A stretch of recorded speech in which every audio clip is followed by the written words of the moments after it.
બીજા દિવસ રિવ્યુ કરી રહ્યા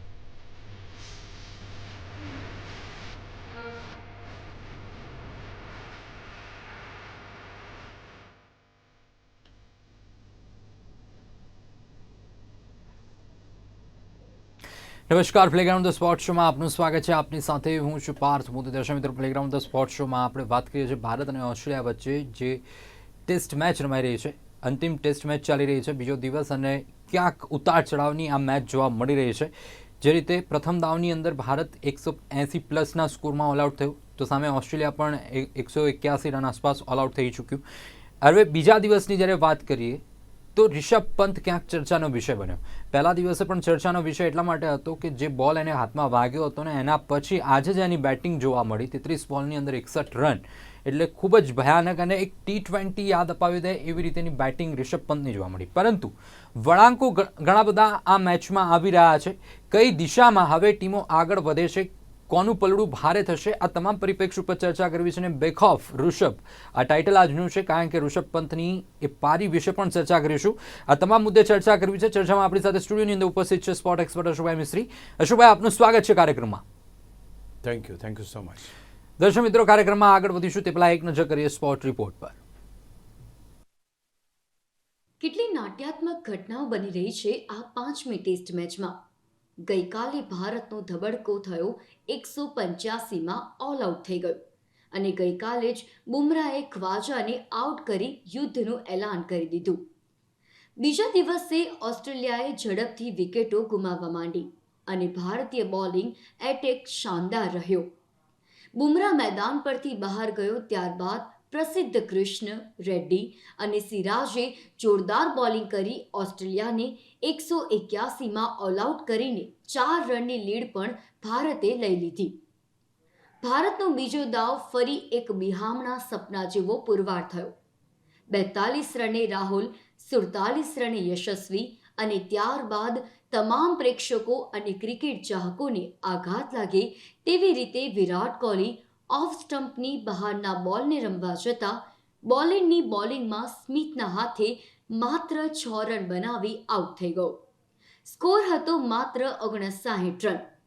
શુભમન ગિલ ફરી એકવાર ભારતીય ટીમને જરૂર હતી ત્યારે ખોટો સિક્કો સાબિત થયો અને 78ના કુલ જુમલે ચોથી વિકેટના રૂપમાં આઉટ થયો. ત્યારબાદ આવ્યો જાબાઝ, નીડર અને આક્રમક ક્રિકેટર રિષભ પંત. તેણે ધમાલ મચાવી દીધી અને જોતજોતામાં માત્ર 33 બોલમાં 4 છગ્ગા અને 6 ચોગ્ગા સાથે 61 રન જોડી નાખ્યા અને ભારતને 124 પર પહોંચાડી દીધું.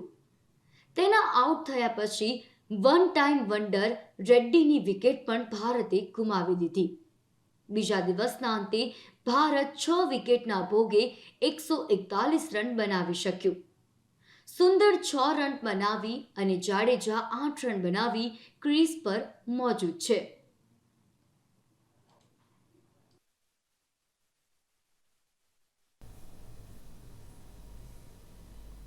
અશોકભાઈ, ભારત ઓસ્ટ્રેલિયાની જે ટેસ્ટ ચાલી રહી છે, આ ટેસ્ટ મેચ ઘણા બધા વળાંક લાવી રહ્યું છે, ઉતાર ચઢાવ લાવી રહ્યું છે, અને ખાસ કરીને અંતિમ જ્યારે મેચ રમાઈ રહી છે એટલે ચોક્કસથી એક રોમાંચ પણ જોવા મળી રહ્યો છે. બીજા દિવસના સ્ટમ્પ્સ આઉટ, મતલબ અંતના દિવસે જે પરિસ્થિતિ ઇન્ડિયાની છે, 141 વિકેટ છે, આ પરિસ્થિતિ છે. પરંતુ રોમાંચની વાત કરીએ તો મેદાન ઉપર કયા કયા એવા રોમાંચ જોવા મળી રહ્યા છે? વેલ, આ બહુ સારો એટલા માટે સવાલ છે કે ભાઈ શું બની શકે મેદાન ઉપર. ગઈકાલે જે કોન્સ્ટાસને જે ઝઘડો થયો, એટલે કે બુમરાહ સાથે બોલાચાલી થઈ અને તરત જ એ પછીના બોલે ખ્વાજાની એણે વિકેટ લીધી, એટલે દિવસના છેલ્લા બોલે એ વિકેટ લેવામાં આવી. એક પહેલો રોમાંચ ત્યાં થયો. બીજી વસ્તુ કે આપણને એમ લાગતું હતું કે ભાઈ આપણે તો 185 ઓલ આઉટ થઈ ગયા એટલે ઓસ્ટ્રેલિયા ડેફિનેટલી 300-400 રન બનાવશે, પણ બીજે દિવસે જે ખતરનાક અંદાજથી ભારતના બોલર્સે બોલિંગ કરી એ ક્યાંક ને ક્યાંક ઓસ્ટ્રેલિયા માટે ખતરો બની ગયો. અને ઓસ્ટ્રેલિયા ઓલ આઉટ થયું તો એ કેવી રીતના 181માં. તો એનો અર્થ એ થયો કે આટલા ઓછા સ્કોરમાં પણ ભારત પોતાનો લીડ રાખવામાં સફળ થયું. હવે થયું એવું છે કે શરૂઆતની ઓવર્સ કરીને બુમરાહને કંઈ પ્રોબ્લેમ થયો, એનો સ્નાયુ ખેંચાઈ ગયો કે he was to go to hospital. હવે બુમરાહ જેવો તમારો મેઇન માણસ, મેઇન બોલર જો તમે ગુમાવી દો અને મેચ આટલી જબરજસ્ત મેચ હોય તો ત્યાર પછી શું થાય? તો ત્યાર પછી પણ જે રીતે ત્યાર પછી એક બહુ મહત્ત્વની ઘટના એવી બની, રોમાંચક ઘટના, કે ભાઈ વિરાટ કોહલીને કેપ્ટન બનાવવામાં આવ્યો. સ્ટેન્ડિંગ કેપ્ટન તરીકે વિરાટ કોહલીને એ કરવામાં આવ્યું. એણે જે એના રિસોર્સિસ હતા, બુમરાહ સિવાયના resources, make it this thing, Reddy લઈ લો તમે, કે તમે પ્રસિદ્ધ કૃષ્ણા લઈ લો, કે મોહમ્મદ સિરાજ લઈ લો, he has rotated all the bowlers in such a way કે આપણે ઓસ્ટ્રેલિયાને પાડી દીધું અને 181 રનમાં ઓલ આઉટ કર્યું. તો આ જે રોમાંચક ઘટના જોવા મળી એ બહુ જબરજસ્ત હતી. અને બુમરાહને ત્યાંથી હોસ્પિટલ જતો પણ દેખાડવામાં આવ્યો કે ભાઈ ગાડીમાં બેસીને ત્યાં જતો હતો. એટલે આ એક ઘટના જે ઘટી અને આપણે બહુ જ સારી પરિસ્થિતિમાં આખી મેચ, પણ અગેન જ્યારે આપણે રમવાનું શરૂ કર્યું, વી સ્ટાર્ટેડ વેલ, અને ફરી પાછો ધબડકો, ફરી પાછા આપણા બેટ્સમેનોએ થાય, તો કઈ બાજુ પરડું જઈ રહ્યું છે, કઈ બાજુ એક તમને શરૂઆત જે થઈ, જે 40 રન બન્યા અને પહેલી પાર્ટનરશિપ બની, તો બધાને એમ લાગ્યું કે હવે તો આ બે જણ છોડશે નહીં. પણ ત્યાર પછી એ 2 આઉટ થયા પછી શું પરિસ્થિતિ આવી, ફરી એકવાર રોમાંચક સ્થિતિ ઊભી થઈ કે ફરી પાછું ઓસ્ટ્રેલિયા તરફ મેચ થઈ ગઈ, ફરી પાછું ભારત. ત્યાર પછી રિષભ પંત આવ્યો. રિષભ પંતે જે આવીને ધમાલ મચાવી છે સાહેબ, બોલરોના છોતરા ફાડી કાઢે એમ કહેવાય.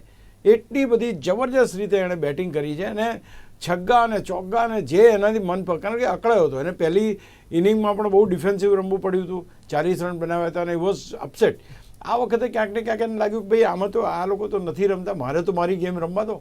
તો એ પછી એની ગેમ રમવાની શરૂ કરી અને જેણે રન્સ માર્યા છે. આઈ થિંક દેટ વોઝ, કેવી રીતે તમે જો આક્રમણ કરો, આક્રમણ એ બેસ્ટ ડિફેન્સ કહેવામાં આવે છે, કે attack is the best defence, એ પંતે પૂરું પાડ્યું ઉદાહરણ. ત્યાર પછી જેવો આઉટ થયો ફરી પાછી ગાડી ડગમગવા માંડી અને ફરી એક એવું સ્ટેજ આવી ગયું કે ભાઈ હવે ક્યાં ભારત? અત્યારે 2 જણા રમી રહ્યા છે, સુંદર અને જડેજા. આ બંને કેટલું ખેંચશે? ભારતનો શું સ્કોર થશે? ભારતને ત્રીજા દિવસે શું પરિસ્થિતિનો સામનો કરવો પડશે? Nobody knows. એટલે એટલી બધી દરેક ઓવરે આ પર્ટિક્યુલર મેચમાં એક્સાઇટમેન્ટ આવે. શરૂઆતમાં બધી વિકેટો પડી ગઈ તો સન્નાટો થઈ ગયો. ફરીવાર પંત આવીને જે એણે ધમાલ શરૂ કરી, ધેટ બધાને ખુશ કરી દીધા કે ચલો મજા આવી ગઈ. અને ફરીવાર એના આઉટ થયા પછી ફરી દશા ભારતની એવી જ થઈ ગઈ. તો અહીંયા આગળ ભારતને જો લાંબી મજલ કાપવાની છે, કારણ કે અત્યારનો જે સ્કોર છે તો કંઈ એટલો બધો સારો સ્કોર છે નહીં. તો ક્યાંક ને ક્યાંક આ દરેક ભાઈ પંતનું આવવું, વિરાટ કોહલીનું કેપ્ટનશીપ લેવી, ત્યાર પછી બુમરાહનું જવું, પ્રસિદ્ધ કૃષ્ણા, રેડ્ડી અને સિરાજ થઈને બાકીની વિકેટો લેવી. સો એવરીથિંગ વોઝ, આ જ તો બ્યુટી છે ટેસ્ટ મેચની, કે you don't know who can be the hero of the match. આ મેચનો હીરો કોણ બનશે તમને ખબર નથી. કે ભાઈ રિષભ પંતે જબરજસ્ત એ કરી, પ્રસિદ્ધ કૃષ્ણાએ 3 વિકેટો લીધી, જે રીતે રેડ્ડીએ વિકેટો લીધી, રેડ્ડી ઉપર ભરોસો મૂકવામાં આવ્યો કે ઓકે યુ ડુ ઇટ, અને એને એ કર્યું. તો હું માનું છું કે દરેક ઓવર, દર 2-5 ઓવરે એક રોમાંચક ઘટના એવી થઈ કે હવે શું, એ પરિસ્થિતિ આ ટેસ્ટ મેચમાં જોવામાં આવી. ને એટલા માટે ટેસ્ટ મેચને રોમાંચક ગણવામાં આવે છે અને અનપ્રિડિક્ટેબલ ગણવામાં આવે છે. કાલે જ્યારે આપણે 185માં ઓલ આઉટ થયા ત્યારે કોઈ એમ નહોતું વિચાર્યું કે ઓસ્ટ્રેલિયા 181માં ઓલ આઉટ થશે. Nobody has predicted that. અને એ પ્રિડિક્ટ કર્યા પછી આ વખતે બેટિંગ જે શરૂઆતમાં કરી ભારતને, એમ કોઈને એમ નહોતું કે આટલા ઓછા રનમાં આટલી બધી વિકેટો પડી જશે. તો એવરીથિંગ હેપનિંગ, સમથિંગ ગ્રેટ, બહુ જબરજસ્ત રીતે થઈ રહ્યું છે. બહુ જબરદસ્ત રીતે થઈ રહ્યું છે. પરંતુ એક બાજુ એક વસ્તુ તો ચોક્કસ છે કે રોમાંચ ટેસ્ટની અંદર મળી રહ્યો છે. અશોકભાઈ, જે રીતે આપે બુમરાહની વાત કરી કે બુમરાહને સ્ટ્રેન આવ્યો છે, પરંતુ બોલર્સ એક બાજુ શાનદાર પરફોર્મન્સ કરી રહ્યા છે, પરંતુ પ્રશ્ન ત્યાં આવે છે કે બુમરાહની ગેરહાજરીમાં પ્રસિદ્ધ, સિરાજ અને રેડ્ડી શું એ શાનદાર પ્રદર્શન કરી રહ્યા છે કે આવનારા સમયમાં પણ શાનદાર પ્રદર્શન થશે બુમરાહની ગેરહાજરીમાં? આ એક બહુ સરસ સવાલ છે. કારણ એટલા માટે છે કે મહેન્દ્રસિંહ ધોની કોઈ પણ ખેલાડીના ખભા ઉપર હાથ મૂકે ને તો એ ખેલાડી મહાન બની જાય, એ ખેલાડી પરફોર્મર બની જાય. એ જ પ્રમાણે વિરાટ કોહલી છે. વિરાટ કોહલીનું બુમરાહ પ્રત્યેનું જે લાઇકિંગ છે જબરજસ્ત. એટલે એણે વિચાર કર્યો કે બુમરાહ તો છે નહીં, મારે આ ખેલાડીઓ પાસેથી કામ લેવાનું છે. તો હી વેન્ટ ટુ ધેમ અને કીધું કે now this is the time for you to become a hero. જો તમે કરી શકો છો તો તમે હીરો બને. અને એવું જ થયું. પ્રસિદ્ધ કૃષ્ણાએ જે રીતે બોલિંગ નાખી, રેડ્ડીએ જે રીતે બોલિંગ નાખી, સિરાજે જે રીતે બોલિંગ નાખી, તો એ ક્યાંક ને ક્યાંક. પણ અહીં આગળ બહુ જ મહત્ત્વની વાત તમે કરી, એમાં એક વસ્તુ ઉમેરવા જેવી છે કે ભાઈ કોણ કેપ્ટન છે, કયો કેપ્ટન આ ખેલાડીઓના ખભે હાથ મૂકીને કહે છે કે ટીમને તારી જરૂર છે, તું સારી બોલિંગ કર I think that is also very important. આજે ખેલાડી પર વિશ્વાસ મૂકવાની વાત છે. ખેલાડી પર વિશ્વાસ મૂકો અને કેપ્ટન એમ કહે કે ઓકે યુ ગો હેડ. આજે જસપ્રીત બુમરાહ કેમ આટલો બધો શાનદાર બોલર છે?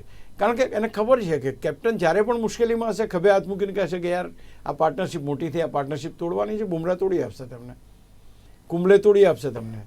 તો આ જે બધા ખેલાડીઓ છે એ એટલા માટે યાદ, અશ્વિન છે તોડી આપશે તમને. આ બધા ખેલાડીઓ એટલે યાદ રહે છે. તો હું માનું છું કે આ 3 જણા પાસે જો યોગ્ય રીતે એમને તૈયાર કરવામાં આવે, યોગ્ય નેતાગીરીની, યોગ્ય કેપ્ટનશીપની નીચે લોકો જો પ્રોસ્પર થાય તો they also can definitely become the heroes. પ્રસિદ્ધ કૃષ્ણા ખોવાઈ ગયો ઇજાને કારણે, ત્યાર પછી ફરી પાછો આવ્યો છે. સિરાજ જે પહેલાં એટલી બધી ખરાબ, બીજી મેચમાં તો એની બોલિંગ બહુ, એની ટીકા પણ બહુ થઈ હતી. રેડ્ડી કે જે સ્લો બોલર છે, is not a very fast bowler, એને બોલિંગ આપવામાં પણ નહોતી આવતી એટલી બધી, પણ એની ઉપર પણ ભરોસો મૂક્યો. વિરાટે કીધું કે કમોન. ત્યાર પછી સિરાજ અને ત્યાર પ્રસિદ્ધ. આઈ થિંક ખેલાડીઓ તો રમવા માટે તૈયાર છે. તમે તક આપો, તક આપતી વખતે એની પર વિશ્વાસ મૂકો. હું માનું છું કે જો આ ખેલાડીઓ પર વિશ્વાસ મૂકવામાં આવશે તો ડેફિનેટલી એ લોકો આગળ વધશે, કોઈ સવાલ જ નહીં. આપણે અત્યાર સુધી જસપ્રીત બુમરાહને મેચ વિનર તરીકે જોતા આવ્યા છે. એ હોય ત્યારે એટેન્શન બધું એના તરફ હોય છે, બાકીના ખેલાડીઓ પર એટલું ધ્યાન જતું નથી. પણ now that he is not there, એ હતું નહીં તે વખતે, અને આ બીજા ખેલાડીઓ પાસે જ્યારે તમે કામ લીધું તો દે ઓલ્સો ડિલિવર્ડ. તો આ બહુ અગત્યની વસ્તુ છે કે કેપ્ટન પોતાના ઉપર કેટલો ભરોસો મૂકે છે. બિલકુલ, કેપ્ટન ખેલાડીઓ પર કેટલો ભરોસો મૂકે છે ને એનાથી જ ખેલાડીઓનું પરફોર્મન્સ કે સ્કિલ બહાર આવતી હોય છે. પરંતુ હંમેશા આ જે ટેસ્ટ શ્રેણીની શરૂઆતથી ભારત ઓસ્ટ્રેલિયા વચ્ચેની અને એના પહેલાંથી ન્યૂઝીલેન્ડની જ્યારે વાત કરીએ તો ભારતના ટોપ ઓર્ડર બેટર્સને લઈને સૌથી મોટો એક ક્વેશ્ચન માર્ક આપણે સતત ચર્ચાની અંદર રહેલો છે. ભારતની શરૂઆત તો સારી થઈ, તેમ છતાં પણ જે ધબડકો થયો, જે બેટર્સની એપ્લિકેશન છે એ મેદાન ઉપર નથી ચાલતી. કારણ કે યશસ્વી જયસ્વાલ 22, KL રાહુલ 13, શુભમન ગિલ 13, વિરાટ કોહલી દિગ્ગજ 6 રને. એટલે પરિસ્થિતિ ક્યાંક બેટર એપ્લિકેશન નથી જોવા મળતી. તમે કીધી વાત બહુ સાચી છે, પણ એનાથી સૌથી મહત્ત્વની વાત છે કે ટીમ અત્યારે એ માનસિક સ્થિતિમાં નથી, અથવા તો એ લોકોનો જે બોન્ડ હોય છે, બોન્ડ નથી કે જે બોન્ડથી તમે એમ કહી શકો કે ઓકે આ વસ્તુ આ જોઈએ. એક શુભમન ગિલને તમે એકવાર રમાડો છો, એકવાર પડતો મૂકો છો, એકવાર રાહુલને તમે કહો છો ઓપનિંગમાં આવે, બીજી વાર તમે કહો છો કે વચ્ચે આવે બેટિંગ કરવા.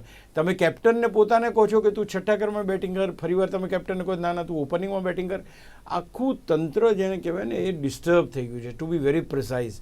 આજે રોહિત શર્મા એક કેપ્ટનને બહાર બેસવાનો વારો આવ્યો, એ કેમ આવ્યો એ બહુ મોટી અને મહત્ત્વની ઘટના છે. એવું નથી કે ફોર્મ કોઈ ખેલાડીઓનું કાયમ હોય છે, ઘણા એવા દાખલા છે. સચિન તેંડુલકરનો પણ દાખલો તમે લઈ શકો કે એવા બીજા ઘણા દિગ્ગજો છે. એવરીબડી ઇઝ પાસિંગ થ્રુ એનું જે ફેઝ છે એ ખરાબ ફેઝમાંથી પસાર થાય છે. બટ એનો અર્થ એ થોડો કે એને તરત બદલે, તો એ પણ એક વસ્તુ છે. તો તમે જ્યારે ટીમમાં યુનિટી, આફ્ટરઓલ બધા હ્યુમન બિંગ્સ છે. આપણે કહીએ કે ગ્રેટ્સ, પણ ગ્રેટ્સની સાથે સાથે જે નવા છોકરાઓ જોડાયા છે એને તો તમે પૂરતું પ્લેટફોર્મ આપો. તમે રાહુલને તમે કહો છો તમે ઓપનિંગ કરાવો, 5મા સ્થાને મોકલો, 3જા સ્થાને મોકલો, એ રીતે કરો. ગિલને તમે એક મેચમાં રમાડો, એક મેચમાં નથી રમાડતા, તમે એમ કરો છો. તો આ જે પરિસ્થિતિના કારણે અત્યારે આખી ટીમ ડિસ્ટર્બ થઈ છે, ટુ બી વેરી પ્રિસાઇઝ. અને સૌથી મોટી જે વાત છે એ છે કે જેટલા દિગ્ગજ ખેલાડીઓ છે અથવા તો મોટા ખેલાડીઓ છે, they are not able to score the runs. હવે તમારે માને ના માને તમારે નવા ખેલાડીઓ ઉપર આધાર રાખવો પડે છે. રિષભ પંત એકલો છે, એક રમ્યા છે. પેલી બાજુ યશસ્વી યંગ છે, એ રમે છે. ત્યાર પછી તમારી પાસે રેડ્ડી હતો, એ એક મેચમાં રમી ગયો. તો તમારી પાસે મોટા ખેલાડીઓ જે આ પર્ટિક્યુલર કામ માટે રાખવામાં આવે છે, દે આર નોટ પરફોર્મિંગ. એટલા માટે આ ભારતીય બેટિંગની આ હાલત થઈ છે. આ હાલત બહુ ખરાબ છે. This is not a good sign at all કે તમે ટોચના 5 ખેલાડીઓમાં તમે 4 વાર તો બધાને બદલ્યા છે. તો આ જે પરિસ્થિતિ ઊભી થાય છે એ તો કોચ માટે પણ નથી સારી, સિલેક્ટર્સ માટે પણ નથી સારી, કોઈના પણ માટે સારી નથી. કે તમે આજે એક તમે વિચાર કરો, સુનિલ ગાવસ્કર એની લાઈફ ટાઈમ આખી રમ્યા તો ઓપનર તરીકે જ રમ્યા, એમને કોઈ ચેન્જ ના કરવામાં આવ્યો. તો આ જે બધી ઘટનાઓ છે એ ઘટનાઓ અલ્ટિમેટલી તો તમને, અને બીજું Australia is a good side, એ કંઈ ખરાબ તો સાઇડ છે નહીં કે તમે ભૂલો કરો ને એ લોકો ચલાવી લે. તમે ભૂલ કરો, એ લોકો એન્ગેજ કરી લે છે. એમને ખબર છે કે આ લોકોની સ્થિતિ આવી છે, એકને રમાડે છે, એકને નથી રમાડતા, દે આર એન્કેશિંગ. તો આ જે વસ્તુ છે એ ક્યાંક એના કારણે ભારતીય બેટિંગને બહુ જબરજસ્ત ધક્કો પહોંચ્યો છે, એમાં કોઈ બેમત નથી.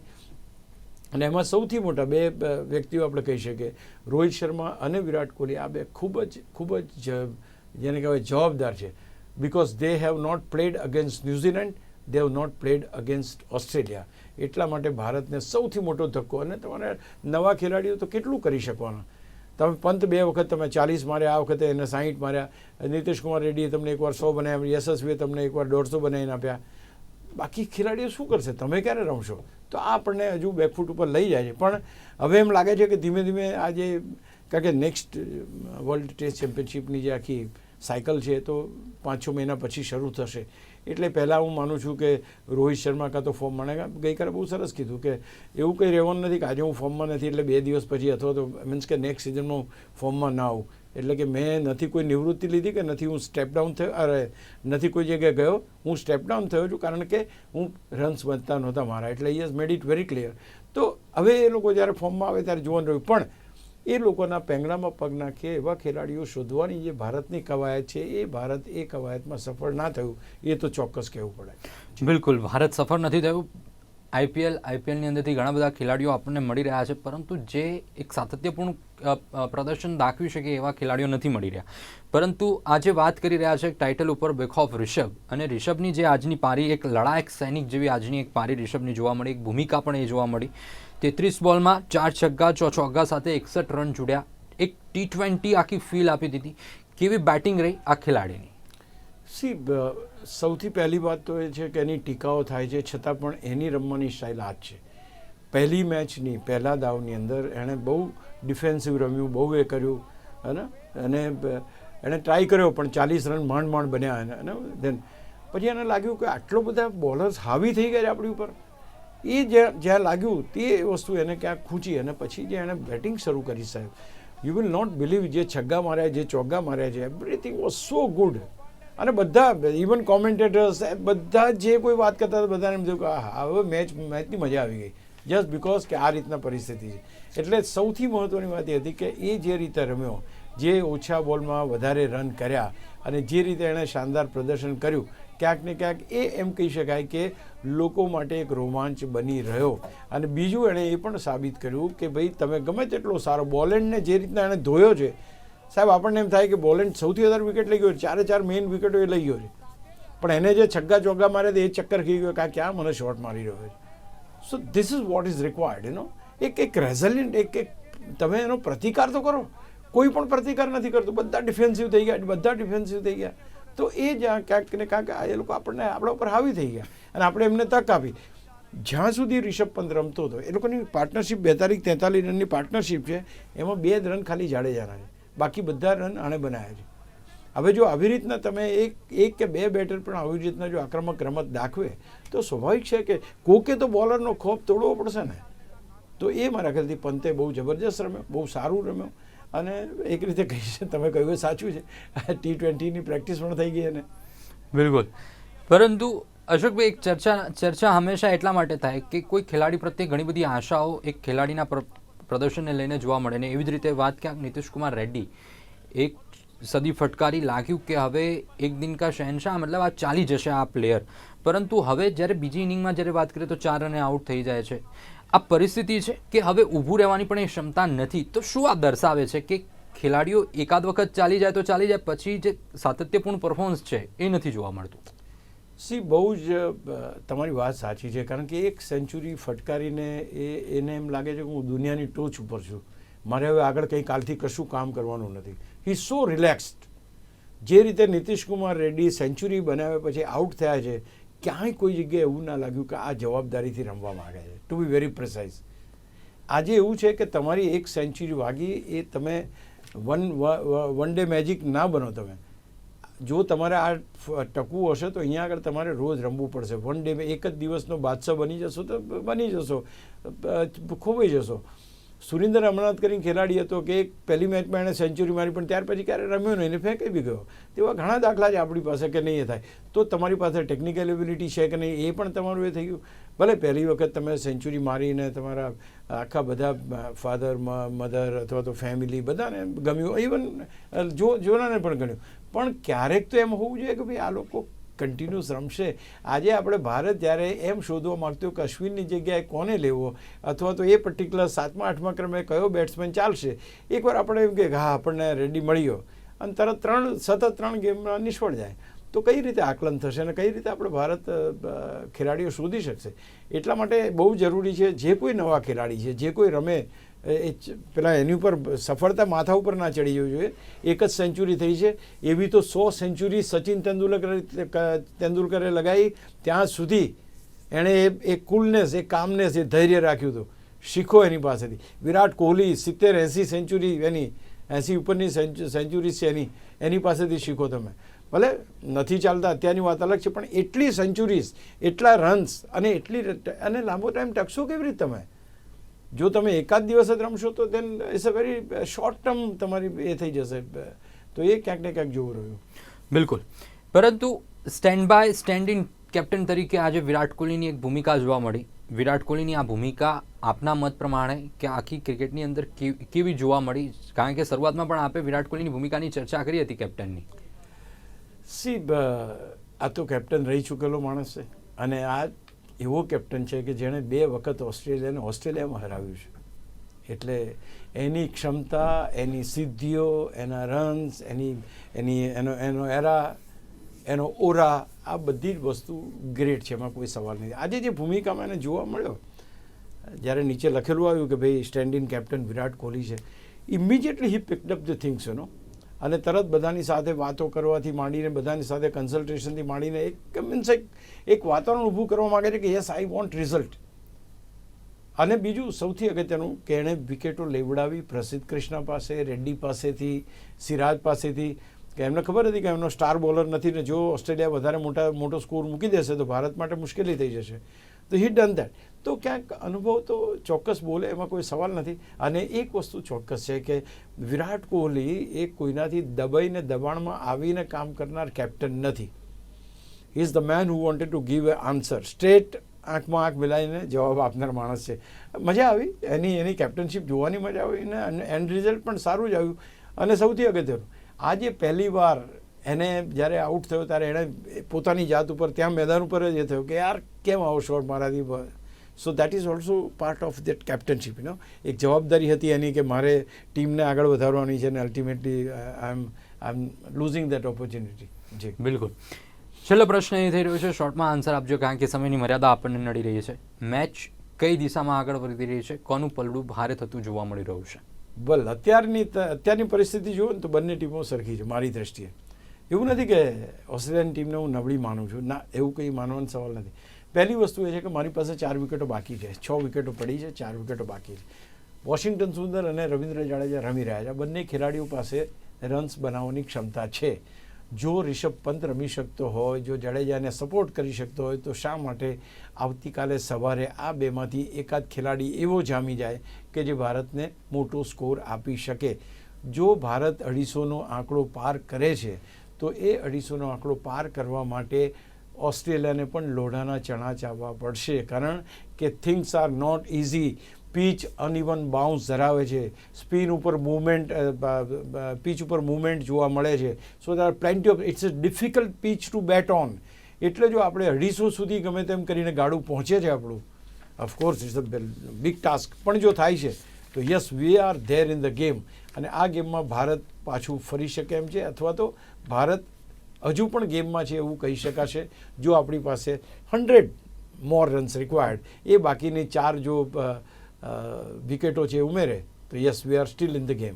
બિલકુલ. દર્શક મિત્રો, 100 રનથી જો વધુ રન પાછળની જે 4 વિકેટો છે જો લઈ આપે તો ભારત મજબૂત સ્થિતિની અંદર જોવા મળી શકે છે 5મી ટેસ્ટ મેચની અંદર. ખેર, પરિસ્થિતિ આવતીકાલે શું બને છે, કેવા સમીકરણો સાથે અને કેવા લય સાથે ટીમ ઇન્ડિયા કે અને ટીમ ઓસ્ટ્રેલિયા ઉતરે છે તો આવતીકાલનો સમય બતાવશે. પરંતુ આજે ઋષભ પંત હીરો બની ચૂક્યો અને ઋષભ પંત વિશે ચર્ચા થઈ. અશોકભાઈ, આપ અમારી સાથે જોડાયા. દર્શક મિત્રોને માહિતી આપી બદલ આપનો આભાર. દર્શક મિત્રો, પ્લેગ્રાઉન્ડ ધ સ્પોર્ટ્સ શોની અત્યારની રજૂઆતમાં અત્યારે ફરીથી મળીશું. નમસ્કાર.